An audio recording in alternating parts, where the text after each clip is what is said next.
Hello everyone and welcome to my channel. It's Kay here and I've got a lovely little project to share with you today, inspired by Carmen van Lochven, who I have been subscribed to for quite a long time, and we flit in and out of each other's channels and talk sometimes on Messenger. She's a lovely lady, and her take on what she creates is really very lovely.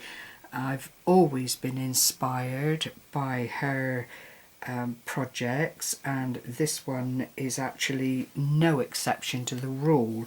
The reason I've got the papers out here is to show you what I've used to decorate the project with, and these are from Scrimping Mommy. I think either available on Ko-fi, I'm not showing too much of them, or available in her Create with Scrimping Mommy group. So I am being a bit cautious as to what I put out here, because some things are for the group and some things aren't. But one is the Vintage Ladies, and the other is more recent, and it's Butterflies. Amanda did do a tutorial on YouTube. If I can find the card, I will share it with you.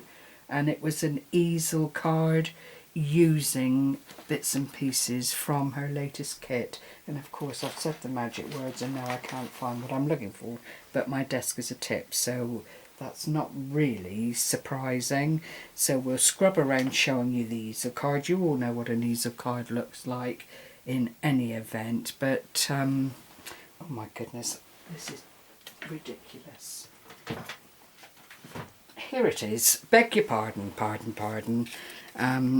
I've done my own thing with it, as we all tend to do.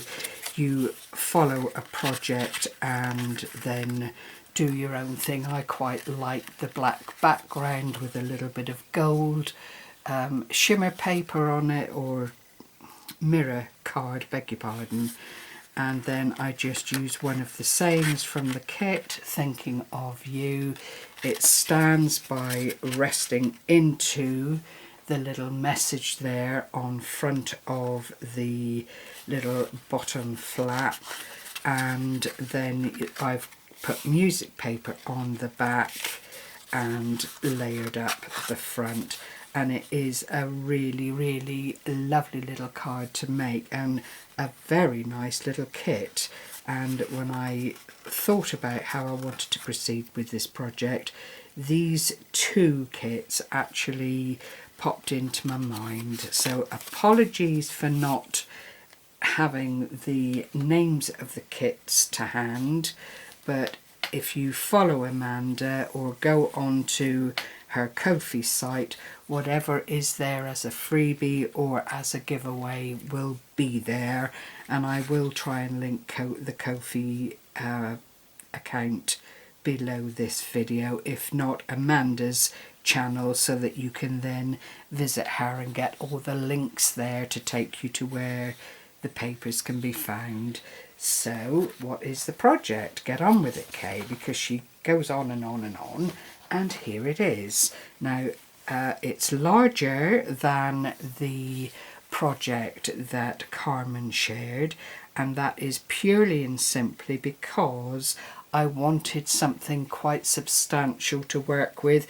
This is a C5 envelope over here in the UK. Very ordinary. This one is actually craft card, so I didn't have to do any of the inking around the actual card. I just inked around the papers. I've used lace on the seam here because I wanted to reinforce it and make it really strong. I have done some stitching around, nothing too outrageous or audacious, because that's not what I do. I've also used this vintage looking lace to decorate, and then I had some baker's twine with a little bit of a gold twist going through it, and then I just put several strands together, made this chunky little knot in the center, and then added the little pearls to accent it and make it look extra pretty. This is one of the butterflies from the kit, and this has been layered up. This frame from the Vintage Ladies has been fussy cut around, and then I've just put Vintage Photo around it, and it, you know, it's pleased me, we'll put it that way. It's not everyone's taste, and you may well want to use different aspects of the papers.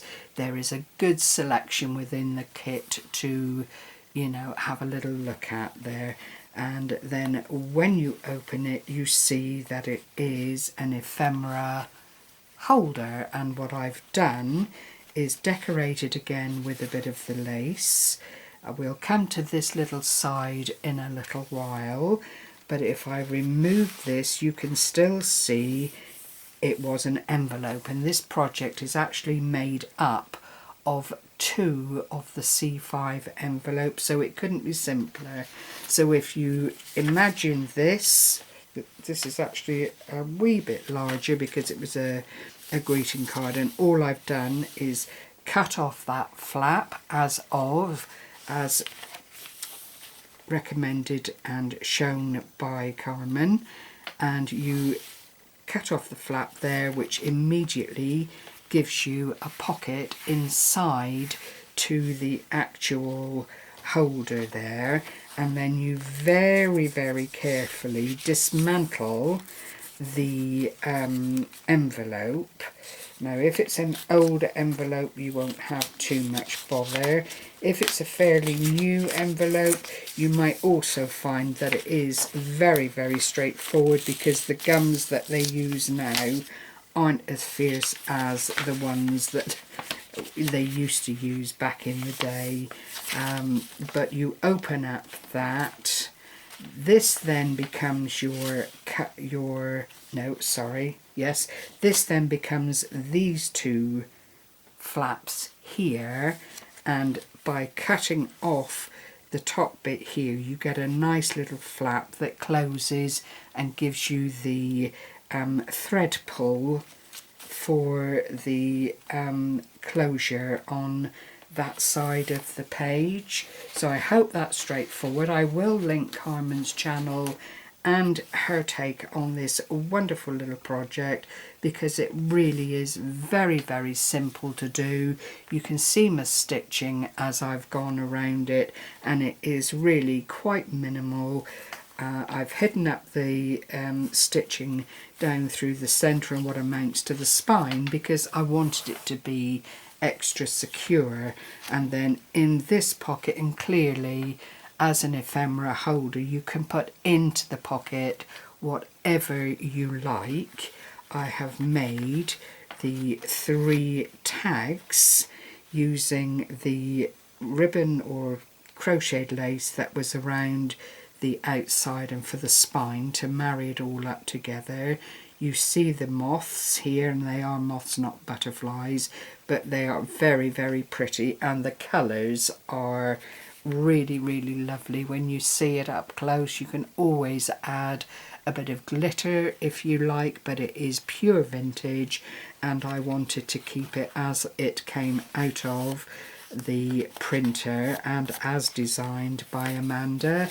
But they are in effect excuse me, very, very versatile images, because I've chopped them about quite a bit to make them fit the tags, but you also do have the opportunity to layer them if that's what you'd like to do. I've also used aspects of the papers to line the back of the tags before the images got placed down, and a little bit of stitching, and then they are ultimately plain on the back. So that is those 3 that nestle in there quite nicely without getting scrunched up too much.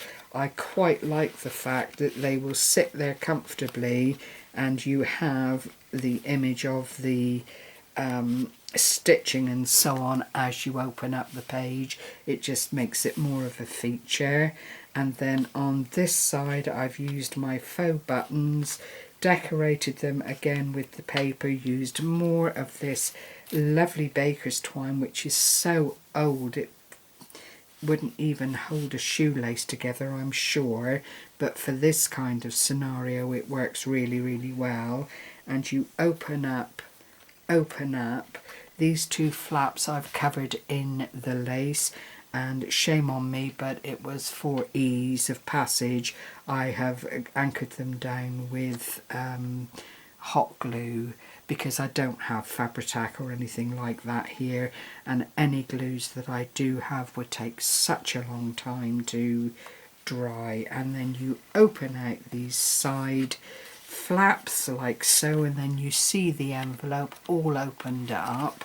But it is such a clever way of putting quite a substantial amount of goodies into one place. I mean, I've made 2 postcards here and used more wordage from the kit, and you know, again, a little bit of lace, there's a little bit of doily there, background papers, a couple more of the buttons which make it a little bit more interesting, and then I've just put postcard stamp. This is the Tim Holtz postcard stamps that I bought quite a while ago, but there is about 8 or 9 different postcard setups, which is, you know, really nice if you like doing this kind of thing.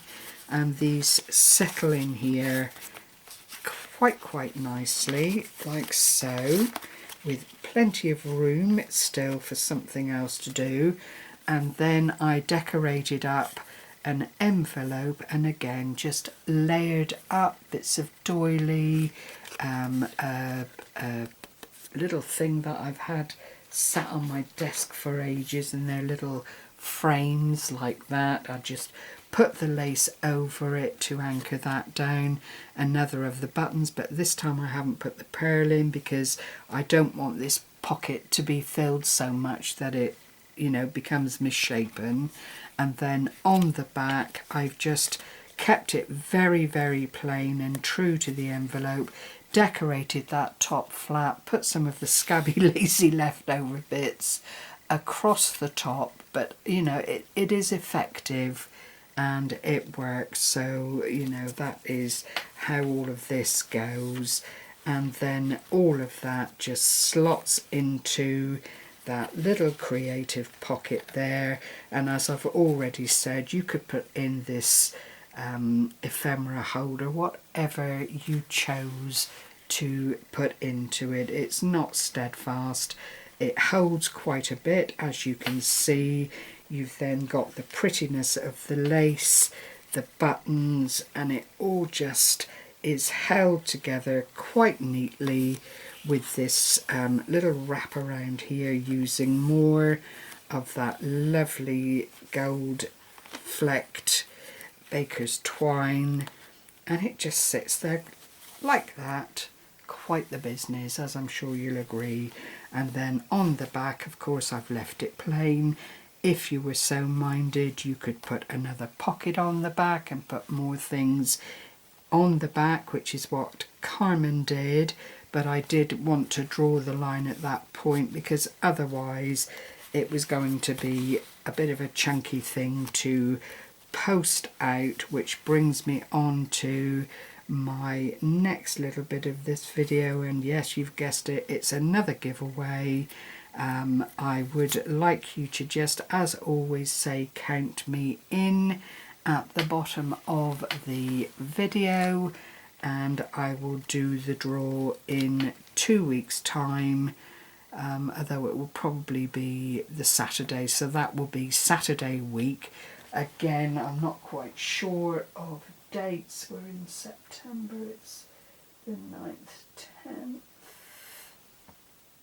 So it'll be I will do the draw on or around the 24th of September. Again, I'm apologising. It can only be for UK subscribers, please. I don't mind if you're a new subscriber, as long as you check back in at a later date. People that look in for this kind of thing and then go away again without another word, I really would rather that you didn't put yourself in for this giveaway, because it is for people that follow me and appreciate what I do and share the work of people that I admire and follow myself. So with all of that said, please bear that in mind before you ask to be put into the draw. And of course, the other thing that I have to say at this juncture is I will not be chasing up once the draw is held. It will then stand for 5 days. If no one claims the winnings, then I will draw again. So thank you very much for weathering all the rules around this little giveaway, but I do hope you've enjoyed the little holder, and please go along if you don't know Carmen already and check out her channel and say hello and say that you've come over from me. I do like people to know that I am supporting and recommending their work in that way. Take care everyone, happy crafting, bye bye for now.